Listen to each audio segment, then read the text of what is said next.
ஏன் நம்முடைய குடும்பத்தில் பிணக்குகள் வருது? ஏன் நம்முடைய குடும்பத்தில் சண்டைகள் வருது? ஏன் நம்முடைய குடும்பத்தில் முறுமுறுப்புகள் வருது? ஏன் நம்முடைய குடும்பத்தில் ஒருவர் தேவையில்லாத கடுமையான வார்த்தைகளினாலே நாம் ஒருவரை பேசிக்கொள்கிறோம்? ஏன்னா நாம் சாத்தானை நம்முடைய குடும்பத்தில் நாம் என்ன பண்ணுறோம்?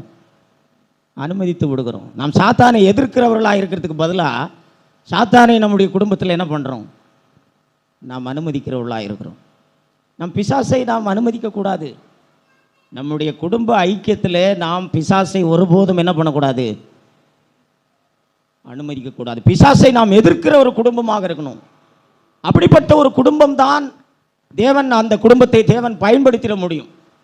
பிசாசை எதிர்க்காமல், தேவனுக்கு கீழ்ப்படியாமல், இப்படிப்பட்ட ஒரு ஸ்திரீமார்களா, இப்படிப்பட்ட ஒரு கணவன்மார்களா, இப்படிப்பட்ட ஒரு குடும்பமாக இருந்தால் ஒரு காலம் தேவன் நம்ம என்ன பண்ண முடியாது? பயன்படுத்த முடியாது.